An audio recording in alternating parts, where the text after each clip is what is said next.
नमस्कार मित्रों, eleven classes के यूट्यूब प्लेटफॉर्म पे आपका बहुत बहुत स्वागत है। मेरा नाम विवेक है।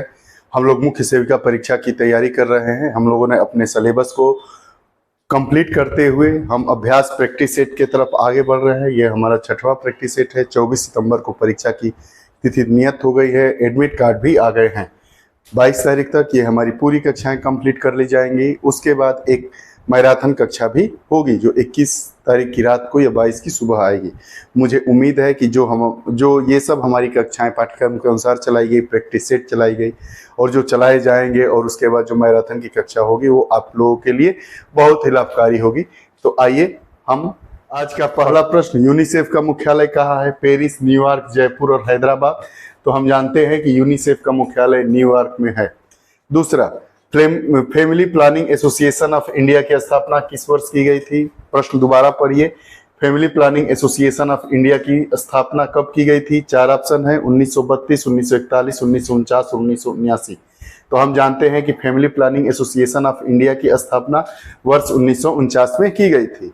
अगला प्रश्न, दहेज निरोधक अधिनियम किस वर्ष पारित किया गया? दहेज निरोधक अधिनियम किस वर्ष पारित किया गया? 4 ऑप्शन है, 1961, 1981, 1991, 2004। तो हम जानते हैं कि दहेज निरोधक अधिनियम वर्ष 1961 में पारित किया गया।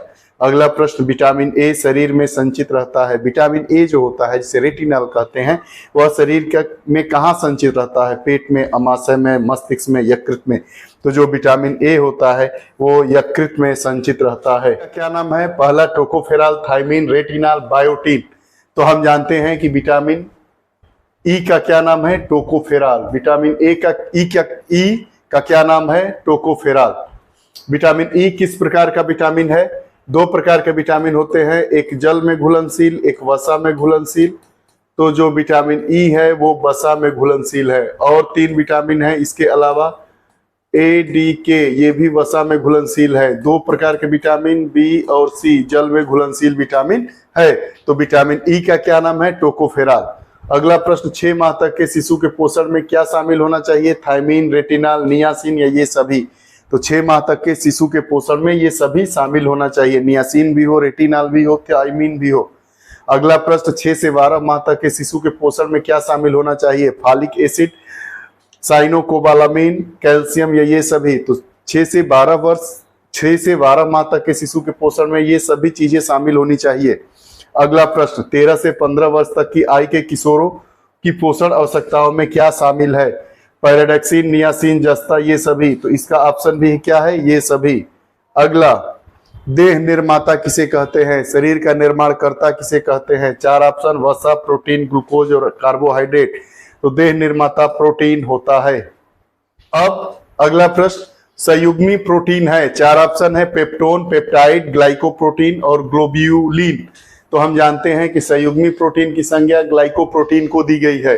सर्वाधिक मीठी प्राकृतिक शर्करा की बात की जा रही है। फ्रक्टोज, लैक्टोज, सुक्रोज और ग्लूकोज। तो सर्वाधिक मीठी प्राकृतिक शर्करा कौन सी है? फ्रक्टोज। अन्न में किसकी मात्रा अधिक होती है? प्रोटीन की, स्टार्च की, वसा की, कोलेस्ट्रॉल की? तो अन्न में सर्वाधिक मात्रा स्टार्च की होती है। इसे परामर्श के क्षेत्रों में शामिल है। परामर्श के क्षेत्र में क्या क्या शामिल होता है? 4 ऑप्शन दिया है, स्वास्थ्य संबंधी परामर्श, रोजगार संबंधी, विवाह पूर्व परामर्श। तो परामर्श में सभी चीजें शामिल होती है। परामर्श मतलब एडवाइस देना, सलाह देना किसी को। आपसी सहमत से हुए तलाक को मुसलमानों में क्या कहा जाता है? मुबारक, खुला, मुताह या डाबर? तो आपसी मुबारक, मुताह, डाबर या खुला? तो खुला कहा जाता है, ऑप्शन सी। अगला, किसने कहा कि हिंदू विवाह एक धार्मिक संस्कार है? जब हम लोग पाठ्यक्रम को पढ़ रहे थे तो इसमें हमने सब चीजों को पढ़ा था। किसने कहा था कि हिंदू विवाह एक धार्मिक संस्कार है? केएम कपाड़िया, प्रताप जोशी, आर पारेख, त्रिभुवन नारायण। तो हम जानते हैं कि केएम कपाड़िया जी का यह स्टेटमेंट है, हिंदू विवाह एक धार्मिक संस्कार है। आगे, भारत में किस तिथि को हिंदू विधवा पुनर्विवाह को कानूनी बना दिया गया? 4 मई 1856, 12 जून 1856, 16 जुलाई 1856 और 21 अप्रैल 1856। तो भारत में हिंदू विधवा पुनर्विवाह को कानूनी बना दिया गया कब? 16 जुलाई 1856 को। अगला प्रश्न, निम्न में से बेसल मेटाबॉलिक रेट बीएमआर को प्रभावित करने वाले क्या क्या कारक है? व्यायाम, शारीरिक बजट, गर्भावस्था? तो ये सभी। निम्न में से आहार में ऊर्जा तथा प्रोटीन की कमी से कौन सी बीमारी होती है? क्वासियोरकोर, उच्च रक्तचाप, मरासमस, रिकेट्स। तो मरासमस रोग होता है। प्रश्न है कि किसी व्यक्ति का वजन 70 किलोग्राम, ऊंचाई 1.65 मीटर है, तो उसका बीएमआई बॉडी मास इंडेक्स कितना होगा? बीएमआई बराबर 70/1.65, बीएमआई बराबर 1.65/70, बीएमआई बराबर 70/1.65 गुणे 2, 70 गुणे 1.65। तो हम जानते हैं कि बीएमआई बराबर क्या होता है? वजन बटा लंबाई गुणे 2, कितना हो गया आपका? 25.7। अब संप्रेषण की प्रक्रिया में संदेश से क्या समझते हैं? संप्रेषण मतलब बातचीत करना, कम्युनिकेशन, और उसमें संदेश मतलब मैसेज से आप क्या समझते हैं? तो प्रेषक के पास मौजूद सूचनाएं, विचार अथवा राय जिन्हें कि वह अन्य व्यक्ति तक पहुंचाना चाहता है। दूसरा, प्रेषक द्वारा सामने वाले व्यक्ति अथवा अपनी बात पहुंचाने के लिए उपयोग में लिया जाने वाला मार्ग। तीसरा, प्रेषक द्वारा प्राप्तकर्ता की ओर भेजे गए विचारों अथवा सूचनाओं के जवाब में प्राप्तकर्ता द्वारा वापस प्रेषक की ओर भेजी गई सूचनाएं अथवा विचार। और अंतिम ऑप्शन है संप्रेषण की प्रक्रिया को प्रभावी बनाने के लिए उपयोग में लिए जाने वाले उपकरण। तो हम जानते हैं कि संप्रेषण में संदेश से तात्पर्य हमारा है प्रेषक के पास मौजूद सूचनाएं, विचार अथवा राय जिन्हें वह अन्य व्यक्ति तक पहुंचाना चाहता है, जो संप्रेषण प्रक्रिया को बाधित नहीं करता है। जो संप्रेषण की प्रक्रिया है मतलब बातचीत करने की जो प्रक्रिया है उसको बाधित नहीं करता है। 4 ऑप्शन है। संदेश का समझ में आने योग्य नहीं होना, संदेश का रुचिकर होना, प्रेषक में भावनात्मक कारक, क्रोध, भय, चिंता, ईर्ष्या आदि की उपस्थिति, अत्यधिक ठंड या गर्मी की उपस्थिति। तो संप्रेषण मतलब बातचीत की प्रक्रिया को कौन नहीं बाधित करता है? आप कौन सा सीरियल या कौन सा गाना या किस लोगों से बातचीत करना चाहते हैं या उनकी बातों को सुनना चाहते हैं? ऐसे व्यक्ति जिनकी बातें रुचिकर होती हैं। तो संदेश का रुचिकर होना। आगे, विशेष विवाह अधिनियम किस वर्ष पारित किए हुआ था? 1841, 1854, 1851, 1872। तो विशेष विवाह अधिनियम सन 1872 में पारित हुआ था। अगला प्रश्न, आधुनिक भारत में सामाजिक परिवर्तन नामक पुस्तक के लेखक कौन है? आधुनिक भारत में सामाजिक परिवर्तन नामक पुस्तक के लेखक कौन है? M N. Srinivas, R K. Mukherjee, D P. Mukherjee, S C. Dube. तो आधुनिक भारत में सामाजिक परिवर्तन नामक किताब कौन लिखा है? आर.के. मुखर्जी। अगला, मार्क्स ने सामाजिक परिवर्तन के लिए किस कारक को उत्तरदायी माना था? मार्क्स ने सामाजिक परिवर्तन के लिए किस कारक को उत्तरदायी माना था? भौगोलिक कारक, सांस्कृतिक कारक, आर्थिक कारक, जनसंख्यात्मक कारक। तो हम जानते हैं कि मार्क्स ने सामाजिक परिवर्तन के लिए आर्थिक कारक को जिम्मेदार माना था। जनजातियों में जीवन साथी प्राप्त करने की कितनी पद्धतियां हैं? 8, 7, 5, 11। इसका मतलब क्या है? जनजातियों में विवाह की कितनी पद्धतियां हैं? तो ऑप्शन में 8। निम्न में से कौन सी अंतर्राष्ट्रीय स्वास्थ्य एजेंसी खाद्य उत्पादन से संबंधित है? यूनिसेफ, खाद्य एवं कृषि संगठन, अंतर्राष्ट्रीय श्रम संगठन, इंडिया रेड क्रॉस सोसाइटी। तो हम जानते हैं कि स्वास्थ्य एजेंसी खाद्य उत्पादन से संबंधित है, तो FAO, खाद्य एवं कृषि संगठन। अगला, निम्न में से कौन सी राष्ट्रीय स्वैच्छिक स्वास्थ्य एजेंसी है? यूनिसेफ, खाद्य एवं कृषि संगठन, अंतर्राष्ट्रीय श्रम संगठन, इंडियन रेड क्रॉस सोसाइटी। तो इंडियन रेड क्रॉस सोसाइटी। आगे, वर्ष 2011 की जनगणना के अनुसार किस दक्षिण भारतीय राज्य का जनघनत्व सर्वाधिक है?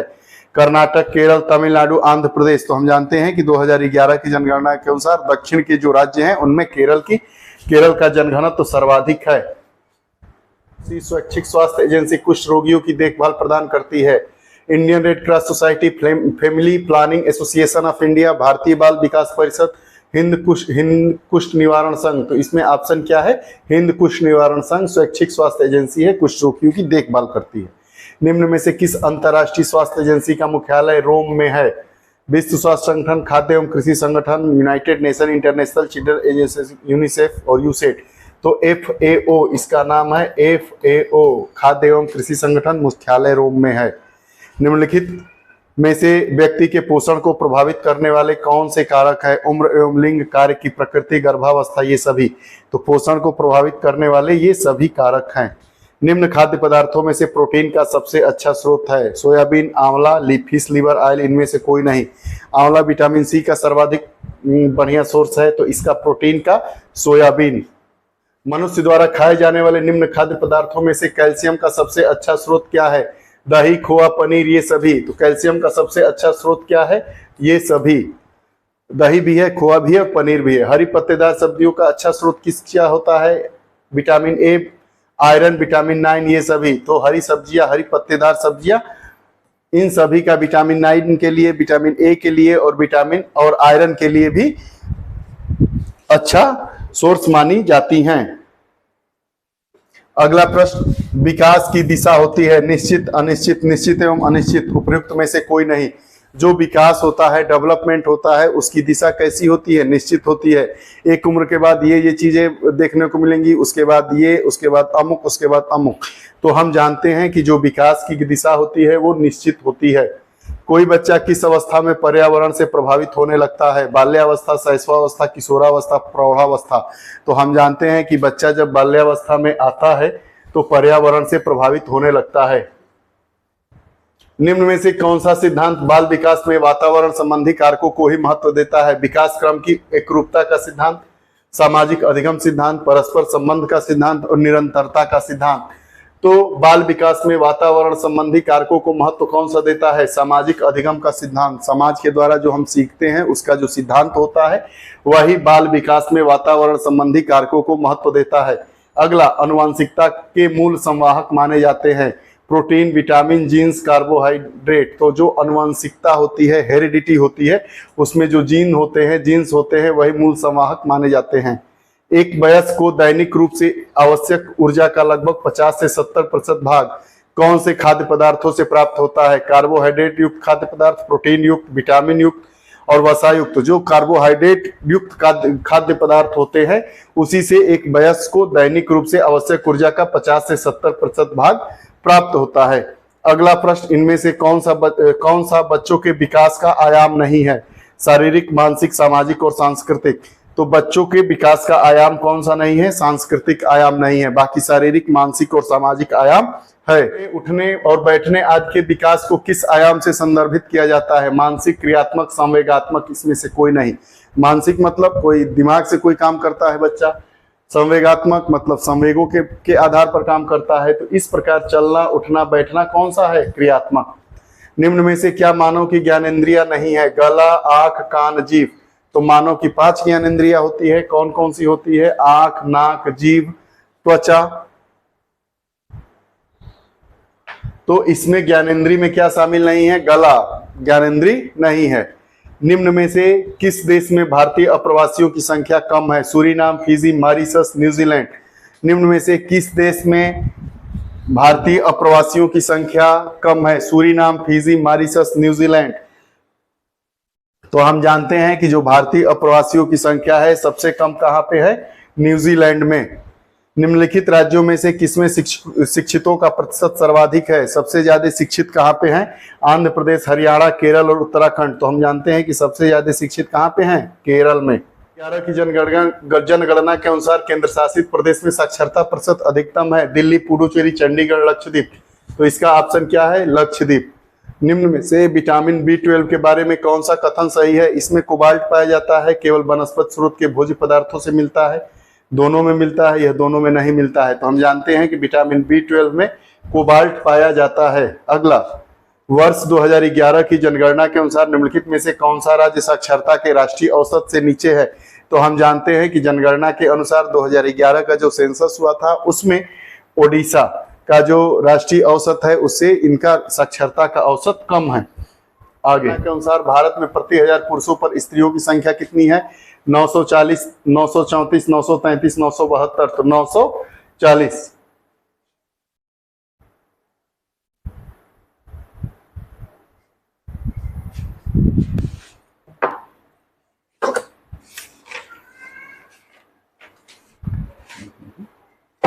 तीन चार पाँच, 3 4। देखिए ये जो हमारा प्रश्न है इसमें मिलान करना है। कथन 1 दिया है और कथन 2। अंधापन, यकृत शोथ भी, साल्मोनेला टाइफी, नाड़ी दाब, श्वास संदर्भ 40 mmHg 14 से 18 मिनट प्रति मिनट। विटामिन ए उद्भवन काल, आंत्र ज्वर। तो हम मिलाएंगे। अंधापन विटामिन ए की कमी से होता है। यकृत शोथ भी यह होता है, इसका उद्भवन काल 30 से 180 दिन का होता है। साल्मोना टाइफी आंत्र ज्वर है। क्या है? आंत्र ज्वर है, आंत्रीय बुखार है। नाड़ी दाब हमारा कितना होता है? 40 mmHg। स्वस्थ श्वसन दर क्या होता है? 14 से 18 प्रति मिनट। तो हमारा ऑप्शन कौन सा सही हो जाएगा? ऑप्शन ए हमारा सही हो जाएगा। सवाल स्तंभ ए और स्तंभ बी दिया गया है, इसमें मिलाना है।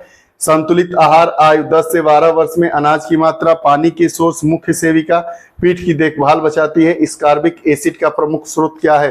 तो जो संतुलित आहार है वो कितना चाहिए 10 से 12 की एज में? 290 ग्राम प्रतिदिन। उसके बाद पानी का सोर्स क्या है हम लोगों के पास? तो ऑप्शन में साफ दिखाई दे रहा है, वर्षा, झील, नदियां, तालाब, भूमिगत, ये सब पानी के सोर्स है। मुख्य सेविका, मुख्य सेविका मतलब क्या होता है? आंगनबाड़ी पर्यवेक्षक। आंगनबाड़ी के जो पर्यवेक्षक होते हैं उन्हें मुख्य सेविका कहलाता है। पीठ की देखभाल किस चीज से बचाती है? दबाव व्रण से। और स्कार्बिक एसिड का प्रमुख स्रोत क्या है? आंवला। पुनः इस प्रश्न को देखते हैं। संतुलित आहार वाले में 290 ग्राम प्रतिदिन चाहिए 10 से 12 वर्ष की आयु के बच्चों को। पानी का सोर्स वर्षा, झील, नदियां, तालाब, भूमिगत पानी है। मुख्य सेविका मतलब आंगनबाड़ी पर्यवेक्षक, पीठ की देखभाल बजाती है दबाव व्रण से। और स्कार्बिक एसिड मतलब विटामिन सी का मुख्य सोर्स क्या है? आंवला। हमारा ऑप्शन एक सही होगा। 2, 1, 5, 3, 4। आपको यह हमारी कक्षा कैसी लगती है? कृपया कमेंट बॉक्स में अपने विचार जरूर दीजिएगा। फिर नई कक्षा के साथ उपस्थित होंगे, तब तक के लिए बहुत बहुत धन्यवाद।